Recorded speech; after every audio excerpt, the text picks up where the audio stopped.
All right, I'm going to call to order this meeting of the Historic Preservation Commission. Cindy, will you please do roll call? Chris Jenkins. Lester Lemon. Here.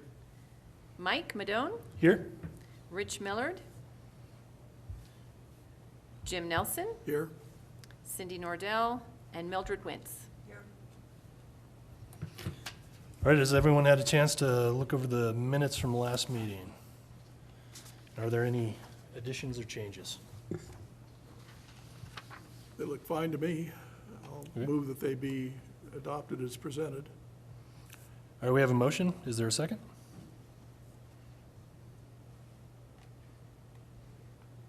Millie, you were at the meeting. I'm sorry.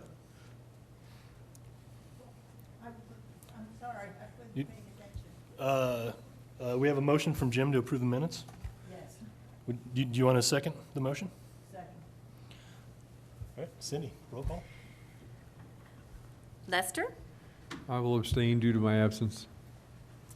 Mike. Aye. Jim. Aye. Cindy is a yes. And Mildred. And Rich is now here. Okay, yeah, so earlier today, we had the pleasure of having Gail Langley and Larry Lucas, both part of the Colorado Main Street program, help us out with a team-building session with various members of the city and stakeholders from downtown Canyon City. And now, for our commission, we have Larry Lucas, the Colorado Main Street architect, to present to us on the Colorado Main Street program. Thanks very much, Mike. Yeah, it's been a really good day. We actually had a nice downtown tour and had a little bit of rain come in. It was nice afternoon.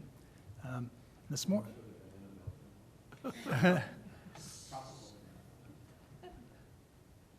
So really, I just wanted to put together a presentation. You know, you and I talked, and I wanted to just give some highlights and some things basically that you should take into account whenever we're talking about preservation work, you know, that works in the same accordance with Main Street. And these are just things I've learned over the years and some things that I want to share now. And let's just get started. So first of all, this was us before COVID. This is all of our Main Street managers, and we're in Granby, Colorado for a summit that we have every year where we bring all the Main Street managers together for learning opportunities. The thing that you should know first about Main Street is that it was founded by the National Trust for Historic Preservation and piloted in 1980. It was made to basically help us reestablish our downtown commercial cores as the heart of our communities. They had just seen a lot of things going downhill. What had happened was, you know, we ended up with a baby boom after World War II. We had cheaper housing. We had people start driving a lot more after that, moving out to more of a suburban development. Even in smaller towns, you had this idea of, you know, new development being more outside the traditional core, and that's where people would relocate.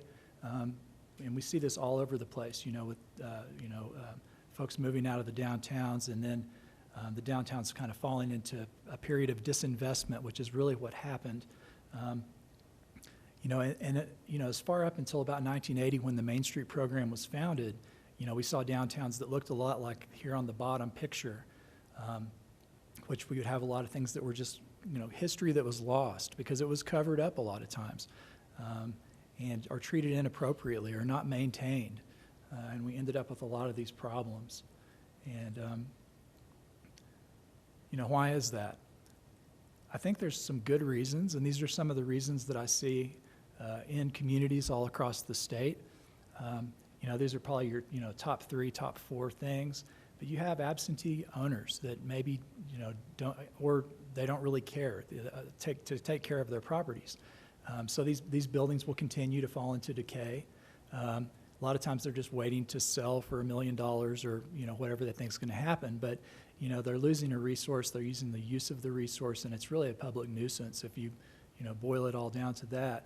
A lot of times, and this is an architect's office on the bottom right, just so you guys know. I thought you guys architects might take, think that was a little bit humorous. But in any case, another thing that I've added to the slide was progressive leadership. And I think that a lot of times what we have to do, as towns and city governments, is that we ought to take into account that there are some things that could potentially be done to help. Maybe it's abate some of these conditions. Maybe it's through a property maintenance code. Maybe there's a way that we can actually have folks that have vacant properties be accountable in some way for annual inspection by the fire marshal, or just whatever has to happen in order to, light a fire under some people to get them to move. And it's more difficult than that. I understand that. There are a lot of reasons for buildings to be vacant, but it's a big problem. So really something that will help a lot, and I don't know, have you guys had a building and business inventory? Do you know if downtown's it's been surveyed before, I think, Lisa was telling me. But in terms of like a comprehensive business inventory, No, that's one of our priorities this Okay. year. Okay, good. Yeah, that's something I would recommend highly, and also taking stock of all the available square footage in the buildings. As you do that inventory, I think that's very important, because then you can essentially establish sort of a matrix or an alignment chart with potential businesses and spaces. And these upper floor areas downtown here are just incredible. You have a lot of, I'm assuming, unoccupied spaces upstairs, and I've seen some downstairs as well. But when you're doing this, also, you need to take into account, what makes up your downtown. What are the things that are unique to Canyon City and its architecture, and the way that the city was platted and laid out? Those little particulars make a big difference in the end. I mean, were things platted on 25 feet here, or was it somewhat different, or did it vary? Those kinds of things are interesting to understand and then how things developed over time. Looking at materials, the styles of architecture, original colors of paint that were used, all these things can really give us some reflection into the past so that we know what to do going forward whenever we're trying to preserve these buildings.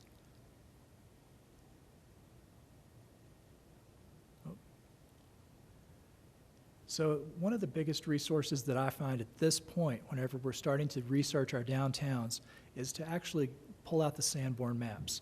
And these are available through the Library of Congress. I don't know if Lisa has copies of, you do have copies, good. And they're the color ones and everything? Okay, so you guys have a treasure trove of research potential for every property. There's a key over on the bottom right. You can't really make it out, but it goes to show you that, buildings that were red were typically masonry. The ones that were yellow were wood frame. I think the ones that were blue are stone masonry. That's just one level of detail. It'll also show you where primary entrances were located, how many stories it was, potentially height above grade, what the business was a lot of times, especially in the old ones. It was pretty interesting because this was a fire insurance company essentially having to underwrite and protect businesses downtown, and they wanted to understand really, well, what's the risk involved in that? But more than that, it gives us this picture of time, and these were often done in, by the year or every 5 years. I don't understand why they were done on intervals sometimes. I guess it was just capacity to produce these maps. And a lot of times they have tape and people have added layers to them. They're really interesting. So just make sure you dig those out when you're ready to start the building and business inventory. Kind of a mantra that I have, and I think that is helpful for downtowns, is there are 3 steps to essentially revitalizing your downtown through the Main Street approach when you're talking about preservation, and you have to define, protect, and then improve the downtown. It starts off with an early survey and assessment, which you have, and you may need updated at this point. I know some of the more mid-century resources were not old enough for the survey at the time it was done. So maybe updating that at the same time you do your building inventory would be good. And you could go potentially, and I don't know, are you a CLG community? You are, okay, that's right, okay. Well, you could actually go to them for some grant money potentially. And I think it's no match, so that's a good opportunity to get some money for that kind of an updated survey. Some other things to look at, and we're going to go through these a little bit at a time. Designating properties. You do have local designation. I just learned that, and that's amazing. That you guys have the opportunity to determine, what is relevant locally. Not every town in the Main Street program does that, and there are a lot of towns that, man, you really wish they would, because they're in a potential time of change and things are turning around, and not every change is for the best. And so it's good to be able to define that, and for some folks that know what they're doing and care about what they're doing to sort of drive the bus. Of course, when you're talking about building eligibility, there's a couple pillars that really hold it up, whether or not it should be an eligible property or not. And I've learned this from the State Preservation Office, and I kind of shamelessly stole their diagram here, but I added authenticity to the integrity piece, and I think that's really what integrity is. I mean, you have structural integrity, of course, but at the same time, is the structure authentic? Does it speak to place? Can you still tell how it was put together?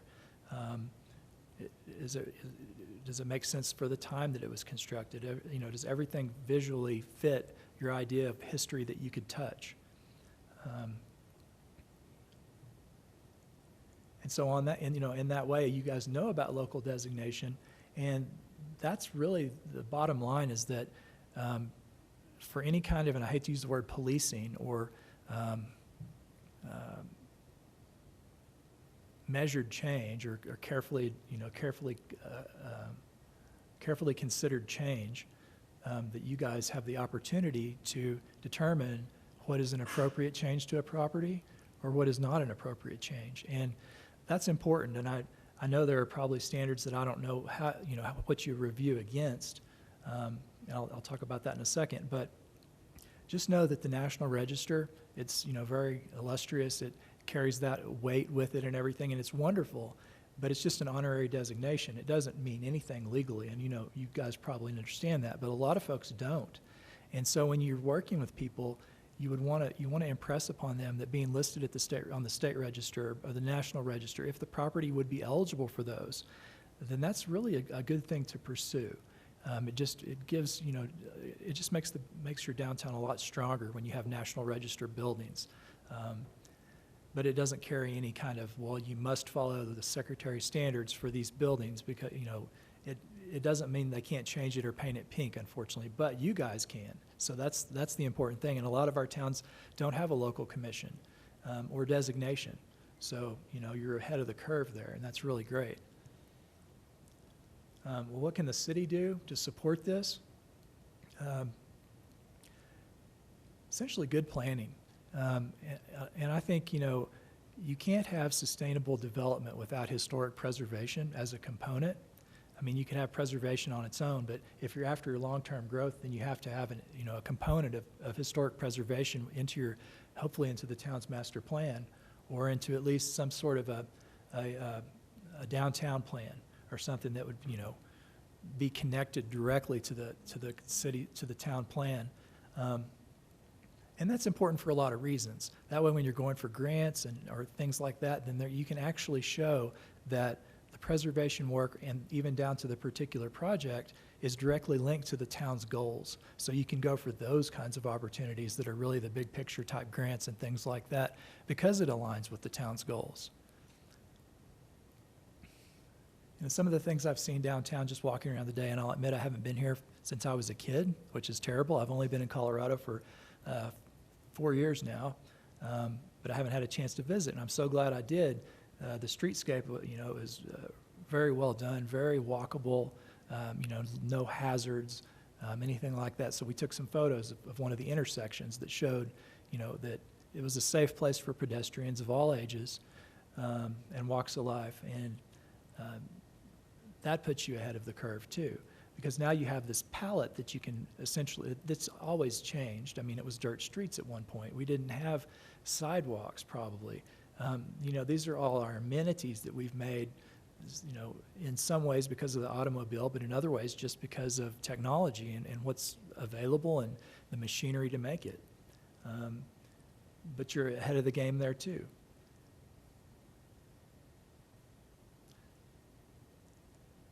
All right, so do you guys use design guidelines to review properties for appropriateness? Is there a set of those that you guys follow?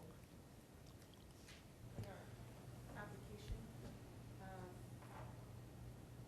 there are some guidelines in the application form, there's some guidelines or criteria that is set for designating it on the local registry.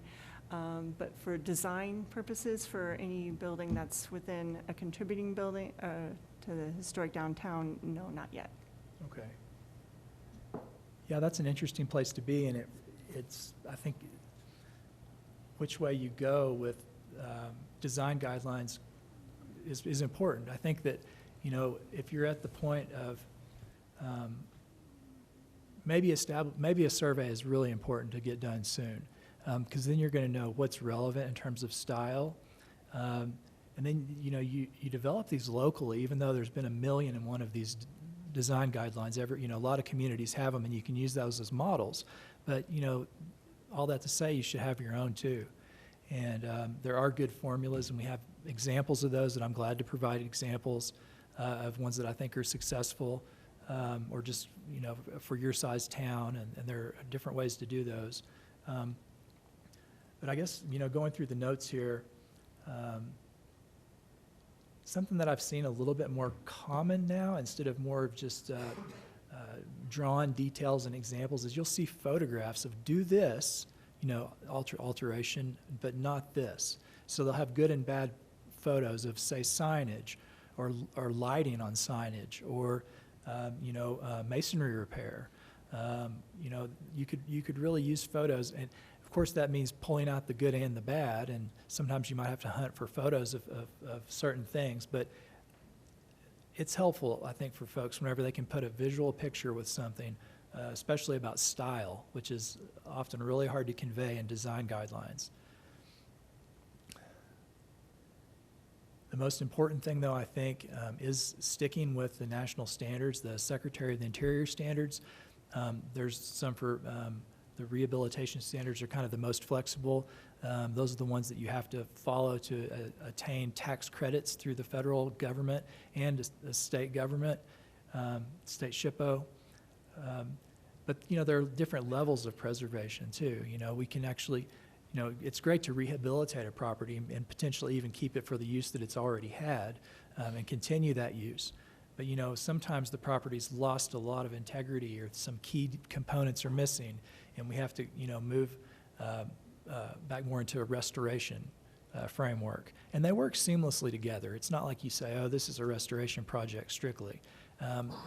It's all a philosophy, is what I've learned working with the state SHPO, for example, that every question you would have about whether something is appropriate or not, you know, and this comes back down to how you guys are going to look at things too, is it really kind of depends on the situation, the specific detail even, you know, what is most appropriate. And, you know, that's why, you know, my hat's off to you guys for making those decisions, because I'm sure there's been some cruxy ones already that you guys have already dealt with. So, you know, that's exciting work, I'm sure. But I think one thing that you could do, and I don't know if you have a local facade program. I know you mentioned you had some money that was available through. Yeah, the Urban Renewal has a small facade grant available. Okay, is that a matching grant? Yeah, it Okay. is, yep. It's a 100% match up to $2,000. Okay, good. Something like that you might actually have as a requirement that it must follow the Secretary of the Interior standards. I mean, that's an easy way to get quality work for something that you're putting your money towards too. And I think that's really fair. You could also, you know, create, and we'll talk a little bit more about it, other types of incentives that actually you could tie back to sort of, it's not the carrot and the stick, you know, I mean, figuratively it kind of is. It's saying, you know, we want you to do this. You don't necessarily have to have the stick, though. You can just say, here's a carrot, and kind of dangle it out there, that you have this opportunity if you'll just simply follow good preservation practices. This is just really a slide that breaks down the standards for rehabilitation. And, you know, just going through them, you know, culling out the words, you know, retain and preserve, no false history, keep acquired history, distinctive, keep examples of craftsmanship, repair instead of replace. These are the things that it says in those 10 standards. And so, you know, reminding yourselves as you guys are looking through things that it's really this light touch approach. You know, if anything's kind of a big fix to a project, or, you know, oh, we're going to, completely repoint the building, or we've got to take a step back first, and let's see what this says before we make a decision, right? And that's the level of influence you have over local property owners too, when you're talking with them, is that you can advise them in these ways, which isn't the radical changes that a lot of folks think when they're going to, redo their building. They might have other ideas, but getting them excited about what they have in terms of historic integrity first, if that's the opportunity, and then showing them that really you don't have to do a lot, and that you can do a lot through design and I'll show you some examples of that. In a light touch way to the existing structure, that's really the strategy to try to get good work done, is just to maintain sort of change. It's sort of an arm's length, but keeping the standards there for everybody to kind of see. There's some good examples of standards that you can actually incorporate as well. I would recommend some of this for your design guidelines work. This is an interesting illustrated, essentially standards to show for sustainability and rehabilitating historic buildings. Well, first of all, I'll tell you again, you can't really have something sustainable without a component of historic preservation in it. So in my mind, sustainability and preservation are sort of synonymous with each other. They work together. And so I thought it was interesting that they published this through National Park Service. They've pushed for 2 decades about sustainability, and it used to be things like turn off lights when not in use. It was like a sustainable thing to do. And I mean, yeah, absolutely.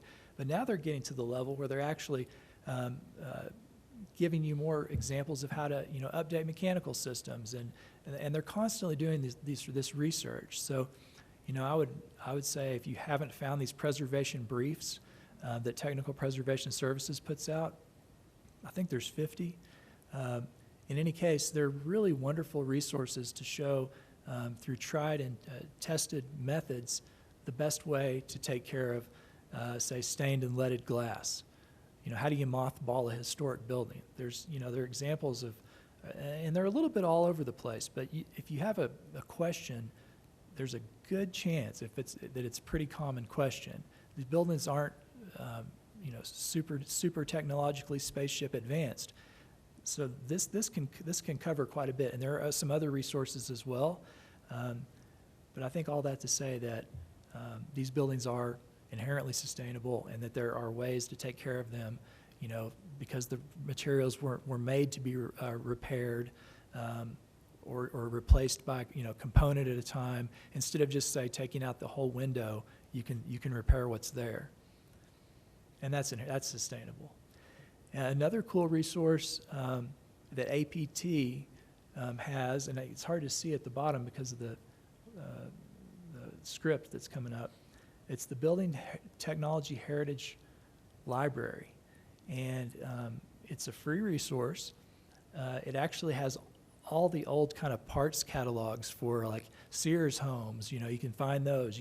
These are really cool pre-built plan ideas for Main Street buildings. This Radford's Stores and Flat Buildings plan book. So it's a really, really good place to do research about a property. Like I say, in particular, you have a property, you have the photos of it. Maybe it used some kind of an iron storefront system, a structural iron, but some pieces are missing. Maybe you can find that catalog here, and then when you reproduce that part, if you have to, you have something much more accurate than a kind of a fuzzy, grainy photo to go off of. Another thing that's super important, and definitely from the town's level, is making sure to use the appropriate building code. More often than not, you step into a planning office and you look at the shelf where the building code reference books are, and the one that says IBC is the one that has all the dog ears and the sticky notes and all the stuff in it, but that's for new buildings only. But this one is for buildings that are already constructed. It doesn't matter how old they are. If they're already built, this is the book you should be using. Now, all that to say, there's not a great deal in here on historic buildings, and that's sort of something that we're trying to work on at a national level through the Main Street Architects Group. This is still, gives you more flexible approaches to essentially make a building safe and also cost-efficient for owners. There are, I believe, 3 different approaches that you can take in this book, based on, a performance method. There's one, a prescriptive method, I think, and then there's one that's sort of a, what would I call it? I forget the name of it. Essentially where you rate building components based on their fireproofness, for example, and you assign a point system, and in the end, you can determine whether or not you can meet the life safety requirements through an alternate compliance method, instead of just, say, following the IBC, which this does reference in some places. So let's look at Main Street stuff a little bit more particularly. This is a really neat series of photos of a building, downtown Windsor, Colorado. It says that about 1969, when Kodak actually came there to build a large plant for their film and manufacturing. A lot of the locals had been working closely with the Kodak folks, and they felt like, the Kodak folks felt like, it needed to look more like back east. It needed to have more of this old flavor to it. And for some reason or another, there was this idea that some kind of Germanic, older Bavarian-type architecture should be what Windsor ought to look like. And this was a local business group that decided this. So then what we have is we have architecture that completely changes what it is. You would never know that this more territorial style, or not territorial style, but just a Colorado vernacular storefront was ever there. It loses a lot of the sustainable features of that storefront, especially being daylighting that you had from the high transom windows and the large storefront space for actually displaying goods and things. Now, of course, it is a veterinary clinic on the right, so that does happen from time to time. We get a doctor's office, a lawyer's office, and the windows get smaller and smaller. But I just wanted to show you this slide but what is history at this point? If this was done in '69, and this isn't still that way, but if it was, how would you look at that? Is that something you think is it important because Kodak moved at that time and a local group thought that it was? Is it relevant to the history? I mean, that's a big question. And it's interesting that Windsor's kind of developed on its own, kind of not nilly-willy, but folks just have continued to do what they want to do. They're actually getting some really good plans, and we're giving them some guidance through the Main Street program. But they have a DDA Main Street, which is, I think, one of the more unique structures for Main Street programs in the state. It's working really well in Windsor for reinvestment into downtown and also for working with property owners. You guys might have an opportunity to kind of work in that same vein at some point, maybe. So when we're talking again about authenticity, you can take this building in Illinois that is still quite, has good integrity, and you can compare it to this building, I think it was in Seminole, Oklahoma. And, it's a style that people think is great because the divided light windows make it look quaint, or it's old now. They automatically assign these badges to something in their mind, and it may have just been that they were the cheapest ones at Home Depot. But, most people want to do good. Most people don't want to make their buildings unattractive or less valuable, and that's something to keep in mind too, is people come in with good intentions, like they're not trying to do. Now, whether or not they're knuckle-headed or not, that's a different story once they know really what the right thing to do is. But most folks want to do the right thing. Another example of this, just a really lovely building on the left, and then kind of more of that style, or maybe they had seen it on vacation and they thought, oh, I want my building to look like that. Well, it loses, were the windows bigger at some point? Probably upstairs, that just doesn't look right. So you always wonder about these buildings that could be anywhere, and you don't really want those in your town. I mean, that's kind of the stuff that you wouldn't approve, right? And then there's things about materials that are important to look at. You know, from the distance across the street, this very interesting brick system or manufactured concrete system on the right may look like brick. I mean, it really doesn't, but to an untrained eye, it might. And so it's telling kind of a structural lie about what it is and like the nature of the building. And, you know, when you have authentic masonry, that you just know that it's authentic. I mean, most materials are that way because they are simple. And I think that's a beauty of our buildings on Main Street is that they, you know, have a relative simplicity to them. That, you know, that's the loveliness of the buildings. And the same thing goes with brick streets. I mean, we have these streets and they were able to be, lines were able to be run under the streets that you could actually take bricks up and make repairs to things.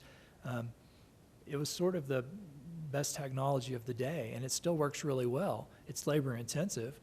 It's not, you know, the one on the right is definitely not labor intensive if you compare it, but the first time they have to make a repair to a line under the street, there's going to be a big concrete patch, you know, where they've cut a hole. They can't ever fix that. And so there's, you know, it'd be better just to make the new concrete and not try to make it look like a brick street. And that's another thing folks will fall into a trap of is, you know, it's an old building, so it has to look old. Well, it depends. Depends what we're talking about. And I do not know where the picture on the right is taken. I found this on the internet. But I know that an authentic Main Street has certain first floor heights that are typically higher than the second and third floors. When you see something that's kind of sandwiched and it looks like they're all the same, like on the right, and it's kind of that Disney World, like 3/5 scale architecture, it paints this picture of, hey, I'm downtown, I'm Main Street, USA here. But it's again, it's this kind of a lie that we're portraying. So a lot of times infill buildings will end up not quite working out. So those are going to be really important to review, right? If you ever have one that's coming in downtown, and I know you guys will do a good job at that, but making sure window lines line up, cornice heights, things like that would, you know, fit well into the downtown. And this is another really great document. It doesn't exist anymore, and I'm glad to get anybody a copy. It was put out by the Trust in, I think, 90 maybe, called Keeping Up Appearances. And it was a bunch of cardstock pages. On the front and the back, it would have something like, say, about rear entrances to a building. And so you'd have a page on that you could have pulled out as a Main Street manager, made a copy of it, and given it to somebody. And there's one on energy conservation. There's one on infill down at the bottom left, actually. You know, the anatomy of a typical traditional facades, you know, beside it. There are about 30 pages of these, and they're really great. I'd be glad to get you guys a copy of this. Are there any questions? I know I've just been droning on and on and on. How much time do we have? Oh, I thought I only had like 20 minutes, right? Okay, sure. Well, we're wrapping up now. Any questions about any of the so far? So when we think about preservation, sometimes it's important to keep things like the street wall of buildings. Like, so if we would have lost this facade in Georgia, you would have a missing tooth on Main Street, is the way I think of these places where the roof collapsed, the building burned. They just whole stock demolish it. You know, what if we can keep part of the building that, you know, still tells the story about that space? I don't know the story of this, what happened after the building caught fire and burned, but it may be of something that the city bought it and they decided to convert it into a public space. I mean, that's what it seems like. It's interesting to me that there are windows that face into this courtyard space now. You kind of wonder about that. Were they there originally? You know, who knows? But it's a good example of saving a part of something to keep the story alive. You know, so these buildings, like I said, are not super high tech. You know, and I wouldn't necessarily say the reverse of that either. At the time, you know, double hung windows were great. I mean, we use those for ventilation actively. You know, we also, use the high first floor ceilings to stratify the air, and we use ceiling fans to actually make it more comfortable. And we use the taller transom windows to bring more light in. But the buildings follow the same sort of logic, that you'll typically have a first floor or only a first floor with a fairly high ceiling. Then you'll have sort of a banded cornice across the differentiated from the top, kind of like a belt. And then on top, you would have, a field of windows that would be in a sort of a repetitious format that would most usually be somewhat symmetrical about the facade. And then at the top, some of the more ornate buildings, may have had pressed tin. There are a lot of times Brick Mason really had a lot of fun and did some nice cornice work. Every building's different, and that's what's beautiful about it. But that's the typical formula. Now, what happens, or what has happened in a lot of places, is we don't use the upstairs doctor's office anymore. That where your parents had their first appointments and things like that. They board up the windows and they use it for storage. Well, is that something that should be allowed? Ask yourself those questions too when you're looking at property maintenance and use, and what percentage should be storage, for example. Is it allowed on second floors? But in the bottom left, they put the window unit over the center. They do that strategically so that it drips on you when you walk in and out. But I've seen that a lot. Sometimes it's in the side windows. It's not always in the middle. And then in the middle, we have the hey, I want to make it look old and Western look, which you see this in every single town in the entire United States. These wood shake shingle awnings, which are hideous. And I didn't really see, I don't know if I saw one. Okay. Okay. Well, yeah, wood, it does make things look a little aged, but that's not really the goal. And, also, I didn't see really any inappropriate signage downtown, but some places they just went hog wild with what was possible at some point, and you have some just terrible branding of businesses and things, and large format signs that just don't really fit with the buildings. And then, of course, you have the illustrious lawyer's office on the right that, we want to hearken back to the days of ancient Greece, and we want to, is that historic, though? If it was done in 1972, I guess that would kind of depend, right? Who was there, what happened, materials, quality, all of those things. But it's inappropriate to that original building. I mean, the original building was lovely the way it was made. And so a lot of times, we can take the wood shake shingle awning off, and we can, and the process of removal is, it just really can bring the community alive. I mean, I know that that's happened downtown here recently with the bank building, and I can only imagine how cool that would have been to live here and really not even know anything about preservation work, and to see that happen. That would have just been really neat. And here's an example of this. My home state in Oklahoma, they formed what's called a facade squad. And this was a group of volunteers, and I think Gail, when she was in Granby, had a facade squad that did a lot of work on building facades. And this would be when properties needed a fresh coat of paint on the woodwork. In this case, it was this type of mansard awning, again, and you can see it on the bottom left there, what it looked like. But on the right, those are the really interesting, I think they were steel windows that were there across the transoms. And they were just covered up. And you can see the old guys up here, and they had this town probably paid for the roll-off, because it was a volunteer deal. And so they're just up there working. Maybe you have a waiver. Maybe it's a Main Street work plan, and you have a, event, you have a porta potty. It's going to be a father and son deal on a Saturday, and you guys take the awning down. And so really, I think Main Street is about that more than anything. It's about getting the community engaged with what's happening downtown, and it can include helping people with their properties that can't or don't want to do the work or haven't really visualized it. Here's another example in the same town. This was a marvelous building, obviously, and it had the same type of a mansard awning. So just with some paint back to an more original color, removing that awning and restoring the suspended canopy, was a great improvement to the building, and the windows were there. And a lot of times that happens. A lot of times it doesn't. It depends on what happened at mid-century. But this one, in this case, it was. This is just a little concept, like 5-minute sketch to show what it would be like in this later alteration to this building to give it more of a traditional storefront by adding a window and putting awnings on it and some signage on the top.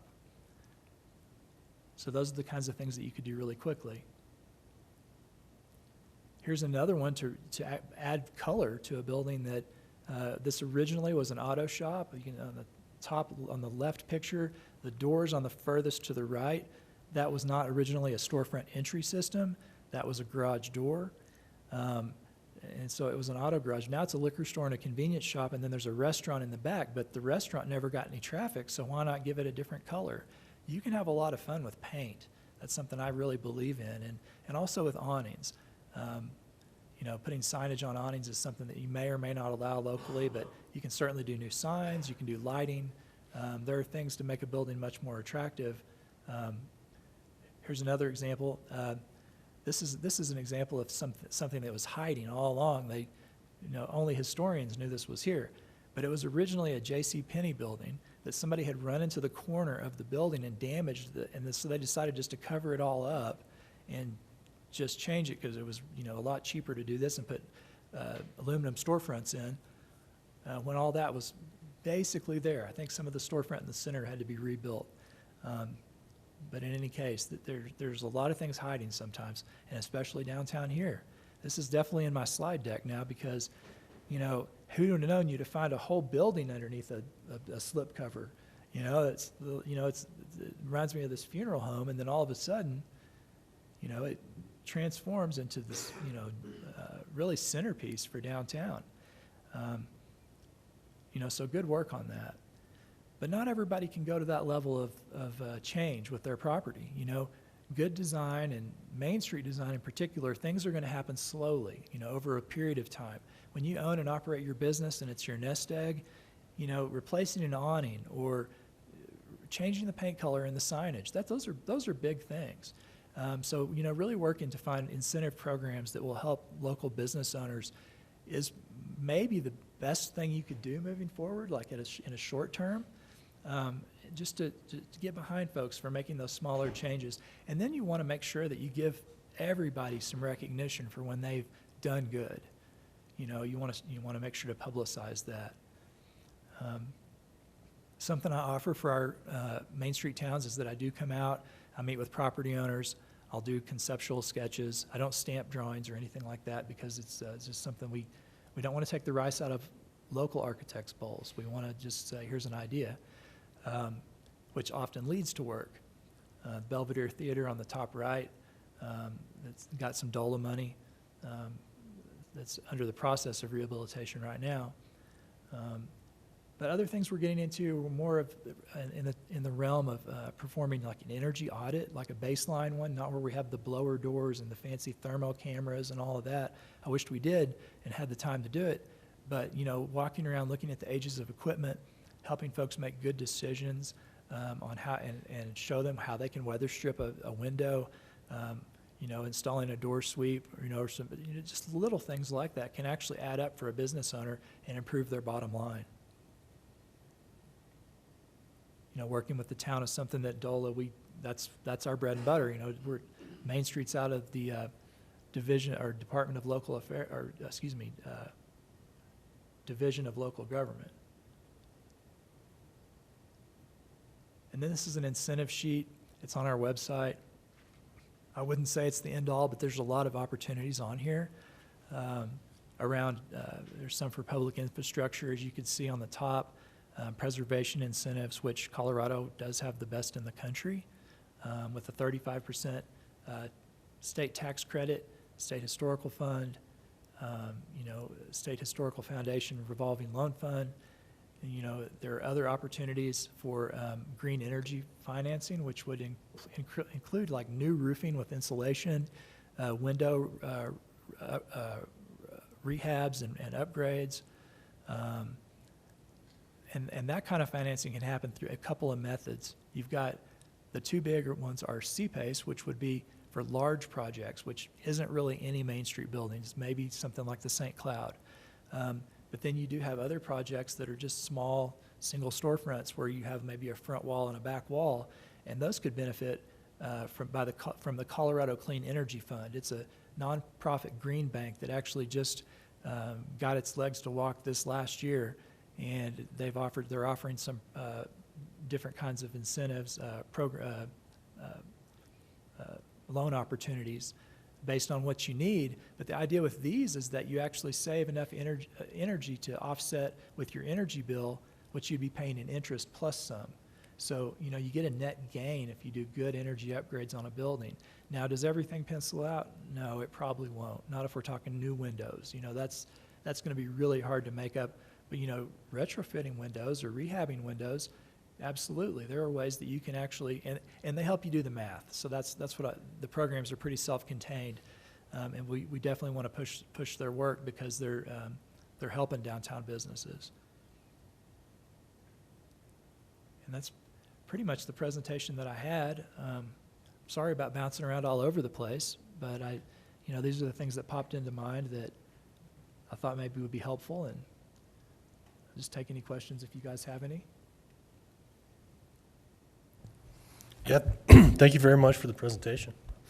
Does anybody have any questions or?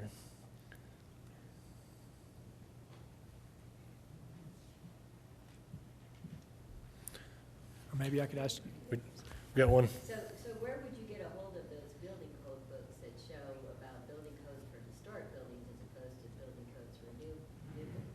Right? How are they available? sure, so the city typically will adopt the International Code Suite. And I don't know, do you guys, have you adopted the IEBC, International Existing Building Code? Yep. So the city's adopted it, but a lot of times it's just not implemented to its max. There's a group of Main Street architects right now that are working on a training this summer where we're actually going to be teaching code officials across the country, it'll be a national training, on using the IEBC.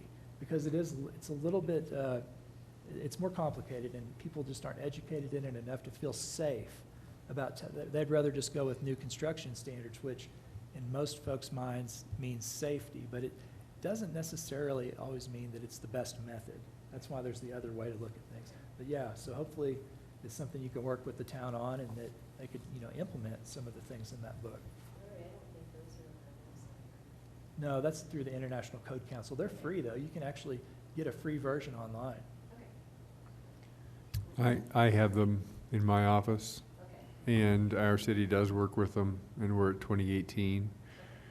Because of our building code review process here in Canyon, it goes to a consultant.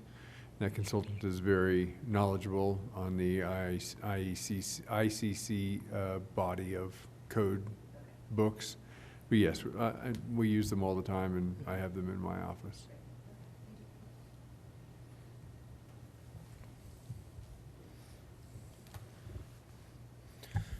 So I guess I could ask you guys a couple questions. Yeah, well, one thing I was going to say is we're still, we recently this year put together our form for certificate of alteration, and that's something we're still kind of figuring out and developing. And any information, any examples that you think might fit well with our community that you could send our way would be fantastic. Okay, yeah, I'll see what I've got. I probably have some on file. Glad to do that.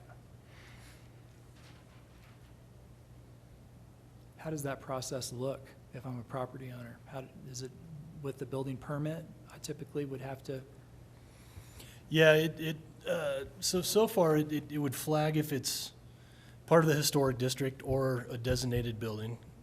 Is flagged if it's for a building that is contributing and/or non-contributing to the historic downtown.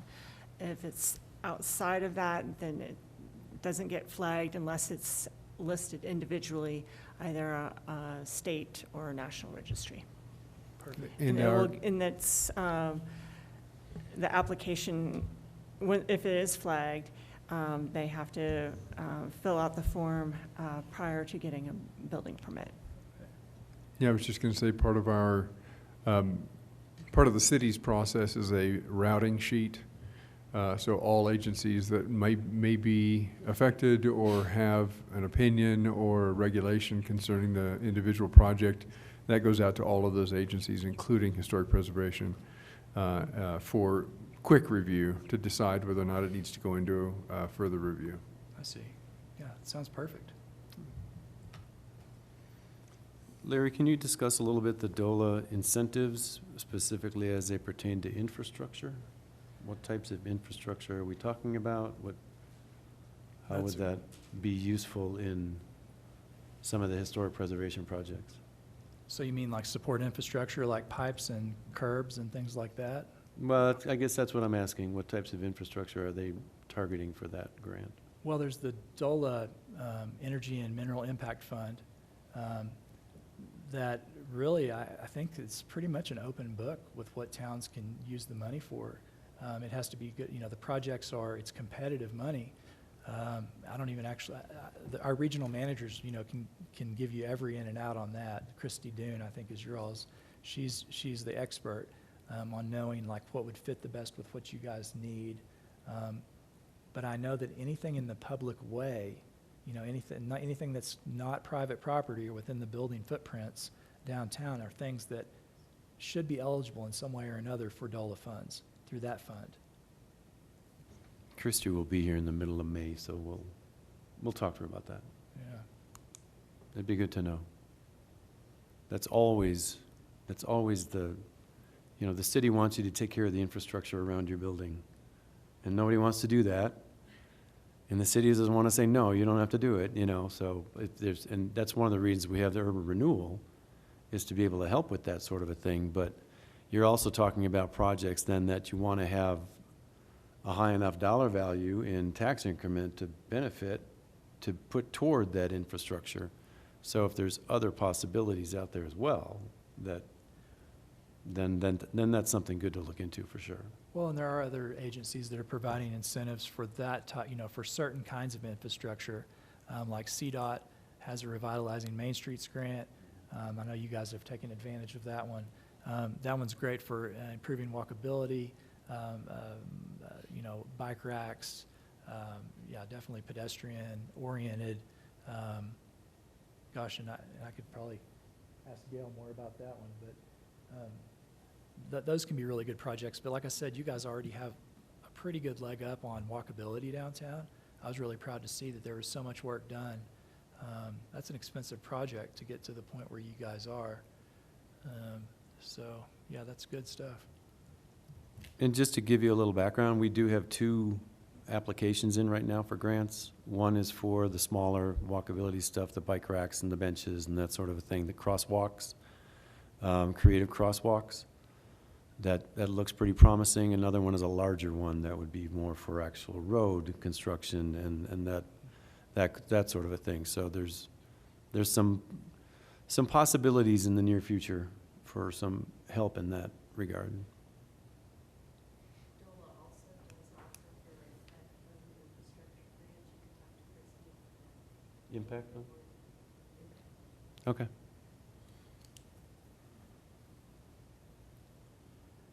There also might be some more incentives coming down for sustainability and energy improvements through the legislative process right now. I think House and Senate is going to wrap up their sessions on May 11th, but there are 3 other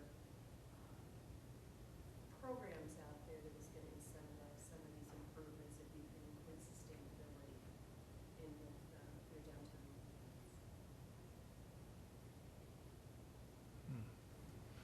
I really liked the picture of, I guess it was community members that kind of came together to help with that awning thing.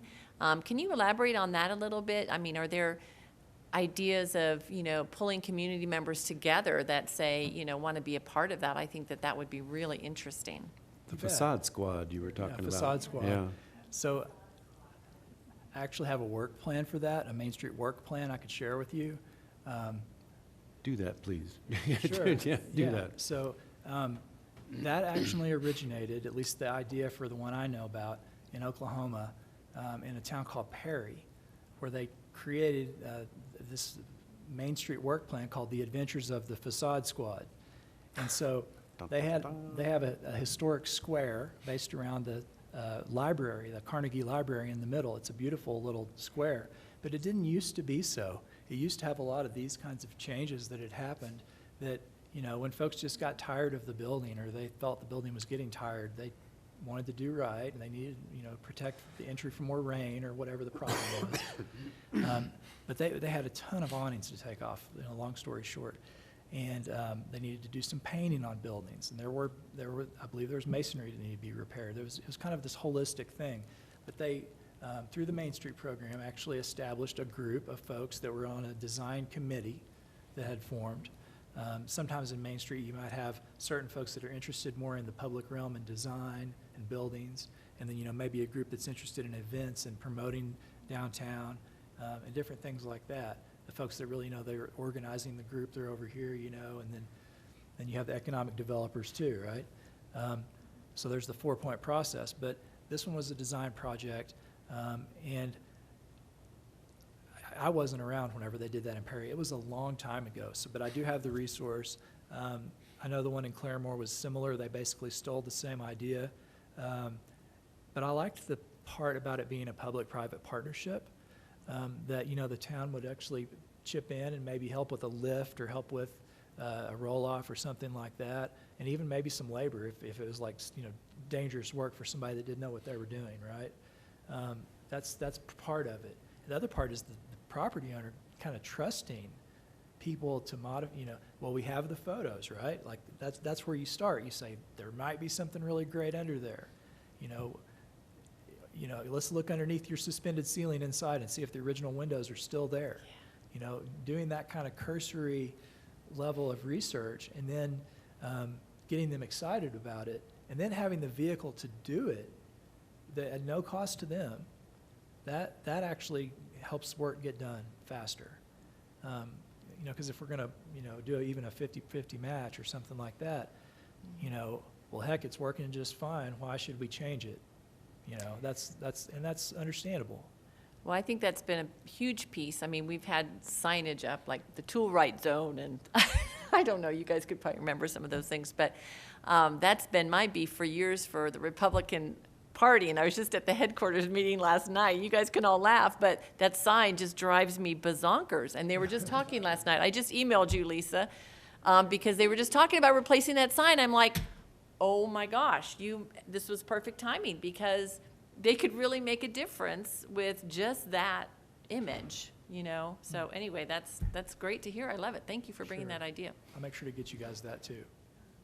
Can I augment on that, Larry? Sure. We did I have to go over there. Microphone up at this. Sorry.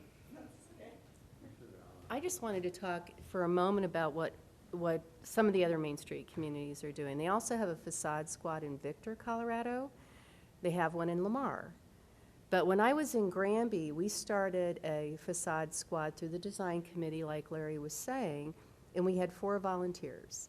And there was an anchor building, the Browersburg Den that you guys saw.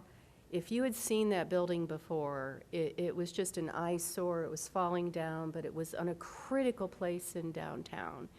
So I know you can't do this anymore, but what I did was I used the inmates at the jail, and I got free labor, and we worked with this building owner, and we started with 3 of them in the design committee and myself, and I passed out flyers. I tried to get the community to tap into the town's paint, sign, and facade grant, and it was up to $2,500, and it was only a 20% match, which made it a little bit more affordable, and in-kind was included in that. But we started with that one building, and it caught fire in the downtown. And people saw what was happening. They pull over. They engaged with the workers and me out there, cutting boards and staining and scraping and doing all these other things. Well, suffice it to say, at the end of summer, we had done 11 facades in that downtown and had 35 volunteers. So it builds on itself. So don't ever forget the power of community, because if they see positive change happening, you'll get positive reinforcement for that. So I just wanted to add that comment.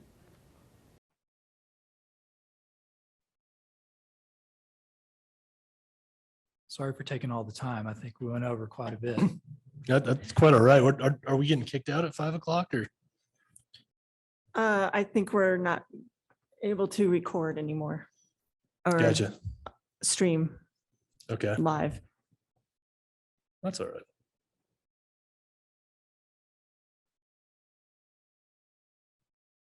Or maybe he's kicking us out now.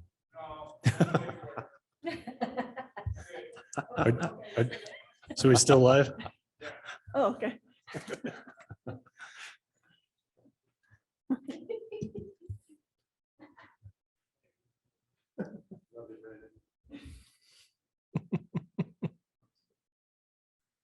Yeah, so do we have any more questions or? So are we set up with the main or the Colorado Main Street program? I feel like last time we talked, we were looking for a downtown manager or, We're looking for a Main Street program manager. The meeting we had today was somewhat a result of our lack of ability to find a Main Street program manager. And it's a recognition that there are other communities or other organizations within a community that already serve some of those roles. So it was bringing together these communities in the team building session to explore the possibilities and to build a consensus, I guess you could say. So there's a couple of different prongs to that meeting today. We are affiliate members, and I'll let Gail explain the rest beyond that because it's, I don't want to speak incorrectly, but we are affiliate members of the Main Street program. Sure. Yeah. Yep. Usually when I stand in front of city council, I gotta state my name, my title, and my address. I won't do that. If you want to, you can. Well, I'm Gail Langley and I am part of the Main Street team and I've been at DOLA for 5 years. And before that, I was a Main Street manager in Granby that was housed within the chamber organization. But in the program itself, you guys are an affiliate. It comes with no strings, no obligations. You're just connected to our network. You're connected to our resources. But to become an official Main Street community, it is a little bit of a lift. You do have to have an organizational structure in place and a point of contact, which is what you've been looking for down here for a while. You have to fill out a competitive application, and it takes a while, but we walk with you through every step of that, about what you have, what you're doing right, where your gaps are, how to fill those gaps in order to be ready to submit an application. We take applications about 3 times a year. The next due date is June. The following due date will be October, and then the third one will be in February. But we're a little bit flexible on the dates.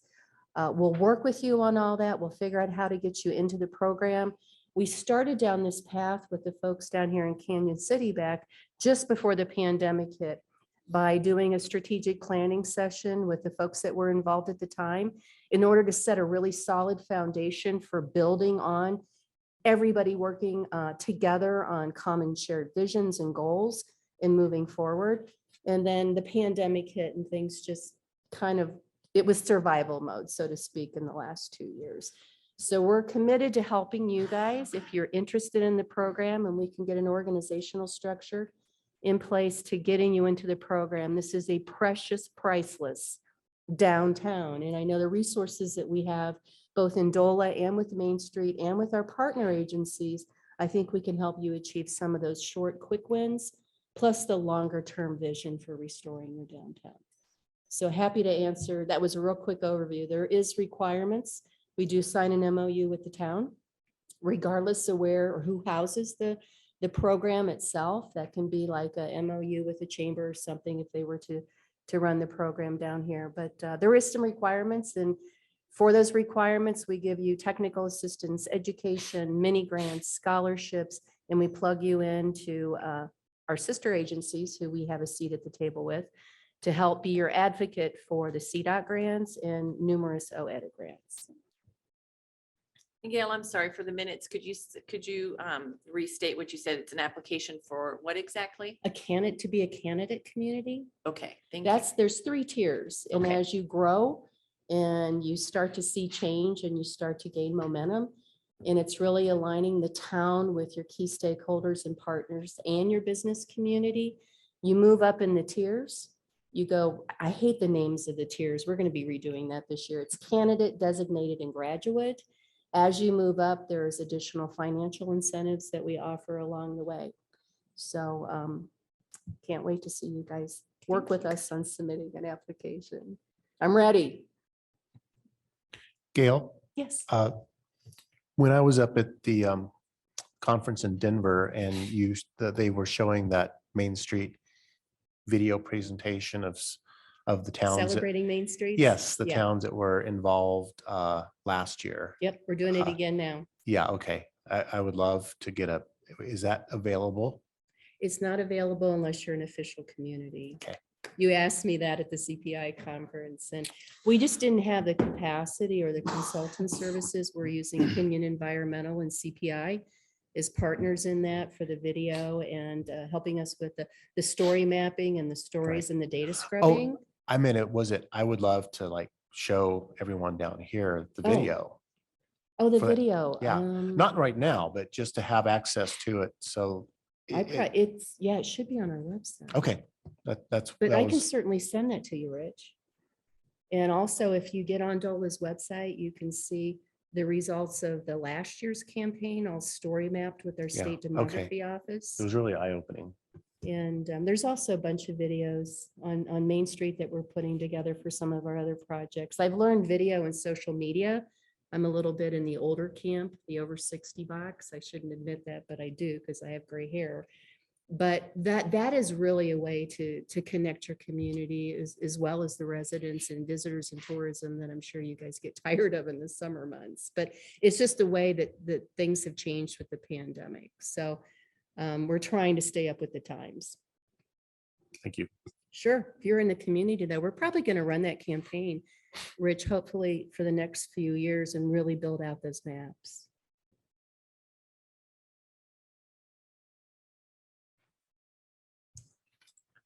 All right, any other questions?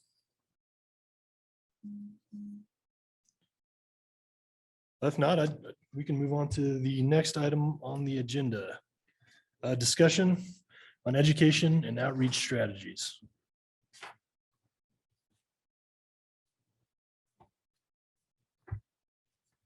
In the essence of time, if you want, we can table this for another meeting, or we can set aside a special committee meeting just on this.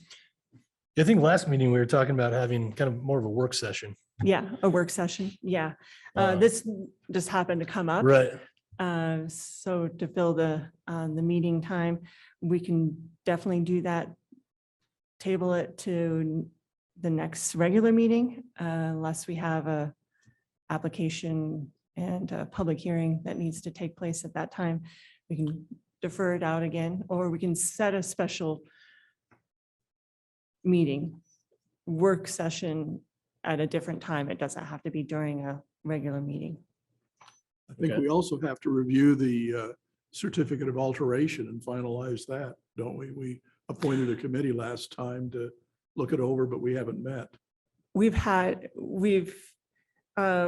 not received an application, a completed application, since we've approved that committee. So we've approved that application form a while ago. That was, I'll have to look back of when, in the minutes of when we did that. Were we going to make some updates to that or? Yeah, I think maybe a couple of updates might be appropriate. We could get a couple of us together and discuss it and make a recommendation. Okay. If the committee wants to meet prior to our regular meeting, we can do that and come up with updates, or you can do that amongst yourselves via email and send them to me. That might be the way. I think via email would be the most efficient. So I tabling that discussion and regrouping for next meeting would work for me. Do we need to have a motion. Well, Mr. Chairman, I was just going to ask, are we clarifying that we want to schedule an additional meeting for a work session and perhaps the discussion on the certificate? Or is our next regularly scheduled meeting going to be the work session? That's what, I think that's the question that's on the floor, right? Right. That's up to you. So do you want a motion on one of those, or are you suggesting a motion I, or a preference? my preference would be next meeting. Okay, I just wanted to clarify before we. Yeah.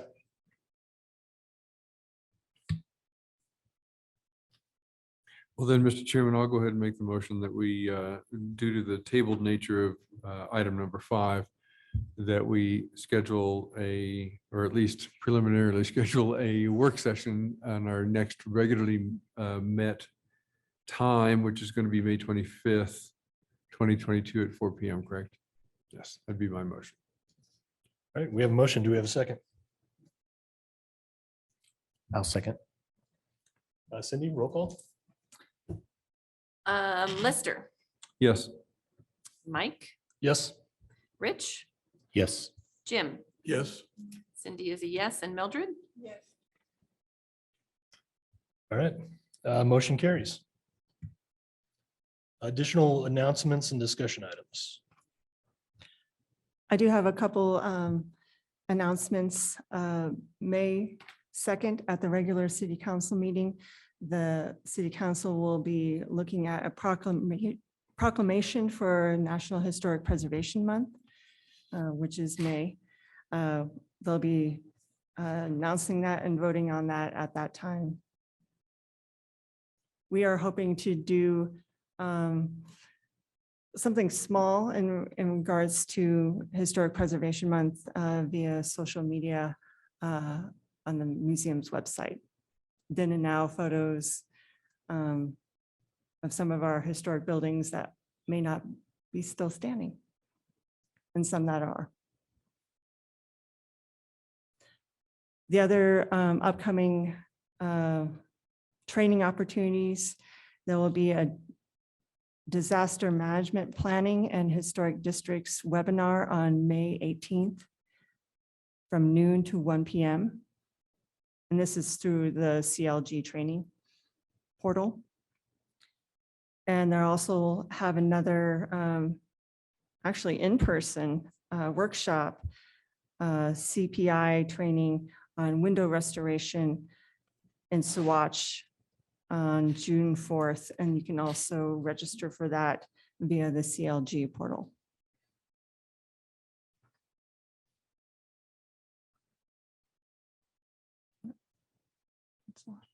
All right, do we have any other? I have a question on the proclamation on May 2nd. Are they expecting one of us to attend, to accept a proclamation on behalf of the commission? You're very welcome to attend. I will be there announcing this and introducing this proclamation and letting the city council know that what we are planning on doing to the museum. Thank you. Yep. All right, if there's nothing else, I will adjourn this meeting.